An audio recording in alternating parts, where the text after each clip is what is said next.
नबीना मौलाना मुहम्मद व आलिहि व सहाबिहि व सल्लल्लाहु अलैहि या रसूलुल्लाह सल्लल्लाहु अलैहि वसल्लम। अल्हम्दुलिल्लाह, अल्लाह की तौफीक से, रसूल करम सल्लल्लाहु अलैहि वसल्लम की तरफ से, बहुत से आदम के अता से आज हमारी दूसरी महफिल मुकम्मल हुई। और आज माह रबीउल आखिर शरीफ की एक तारीख थी। मैं 5 मिनट आपके लूँगा, ज़्यादा नहीं। और आज की तारीख शहंशाह मोहसिन सौराष्ट्र, शान गुजरात, मुफ्ती आजम सौराष्ट्र हज़रत अल्लामा मुफ्ती अहमद मियाँ रहमतुल्लाह ताला अलैह की विसाल की तारीख थी। और कल मैंने जीनत मसनद इफ्ता इल्म अक़लिया व नक़लिया के मालिक मुफ्ती मुनव्वर रजा सल्लमहू के ज़बानी आपकी सीरत के कुछ मामला सुना था, तो मेरे दिल को ये नागवार गुजरा कि हम उसी शहर के बासिंदे हैं जहाँ हुज़ूर मुफ्ती सौराष्ट्र अलैहिर्रहमा ने अपनी पूरी ज़िंदगी को गुजारा। और आपकी ज़िंदगी की 2-4 बातें सरसरी तौर पर आपकी गो से गुजार करूँगा, ताकि जो शहर दोराजी के बासिंदा हैं उन्हें भी पता चले कि हमारी सरजमीन पर कैसी कैसी इल्मी शख्सियतों ने काम किया है। 1910 में हुज़ूर मुफ्ती सौराष्ट्र अलैहिर्रहमा की विलादत बाटवा में हुई और 1921 में दारुल उलूम मिस्किनिया का आगाज़ हुआ दोराजी में, जिसके सदर मुदरिस हुजूर सैयद सुन्नत मुफ्ती हस्मत अली खान पीलीभीती रहमतुल्लाह ताला अलैह थे। और दारुल उलूम मिस्किनिया के पहले शागिर्द 1921 में पहले शागिर्द हुजूर मुफ्ती सौराष्ट्र अलैहि रहमत व रिदवान थे।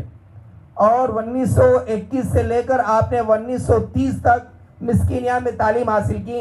उस दरमियान में बीच में सैयद सुन्नत ने इस्तीफ़ा दे दिया और उसके बाद हज़रत मुफ्ती अहमद यार खान नहीमी रहमतुल्लाह ताला अलैह ने दारुल मिस्किनिया के सदर मुदरिस बने। वो हमारी अहले सुन्नत व जमात की वो अकाबिर शख्सियतों में है मुफ्ती अहमद यार खान नहीमी के आला हजरत के बाद जिन्होंने सबसे ज़्यादा किताबें लिखी हो वो मुफ्ती अहमद यार खान नहीमी रहमतुल्लाह ताला। तो आपके शागिर्दों में हुजूर मुफ्ती सौराष्ट्र अलैहिर्रहमा थे। और 1930 में दारुल उलूम मिस्किनिया से आपकी फरागत हुई और फरागत के फौरन बाद एक शागिर्द के लिए, एक तालिब इल्म के लिए सबसे बड़ी फख्री की बात होती है कि उसका उस्ताद उसे उस्ताद बनाए। तो हुजूर अहमद यार खान नईमी रहमतुल्लाह ताला ने मुफ्ती सौराष्ट्र को दारुल उलूम मिस्किनिया का मुदरिस बनाया। और 1932 में शहंशाह किछोजा, मशाइख किछोजा सरकार आला हजरत अशरफी मियां रहमतुल्लाह ताला अलैह ने आपको खिलाफत से नवाजा। और उसके बाद आपको मुफ्ती अहमद यार खान रहमतुल्लाह ताला अलैह ने नाइब सदर मुदरिस बनाया। और उसके बाद जब आप चले गए मुफ्ती अहमद यार खान रहमतुल्लाह अलैह, तो मुफ्ती सौराष्ट्र अलैहिर्रहमा सदर मुदरिस वहाँ बने। यह आपकी ज़िंदगी का मुख्तसर सा खाका है। और आपने 60 साल तक, अपनी ज़िंदगी के 60 साल तक एक ही मस्जिद में इमामत किया, जिसे हैदरी मस्जिद कहते हैं। और आपकी इब्तदाई तनख्वाह हैदरी मस्जिद की पहली तनख्वाह 12 रुपये थी। और 1991 में 91 में जब आप अपनी ज़ईफ़ी की हालत में मस्जिद से अलग हुए, इमामत से सुपुर्दोस हुए, तब आपकी तनख्वाह हुई थी 60 रुपया।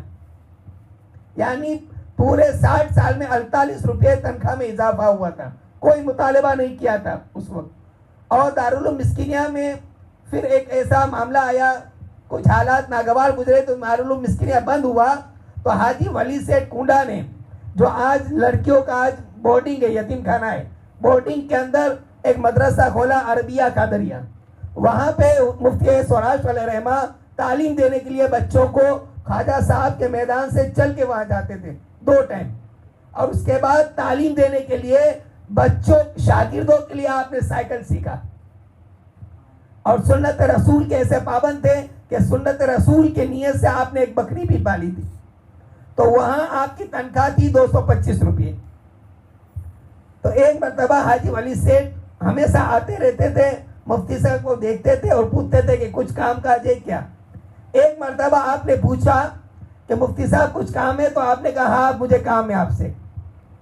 कैसी कनात वाली जिंदगी थी। इस वाक्य से हमें सबक लेना है कि हमारे अकाबिरीन कैसे थे।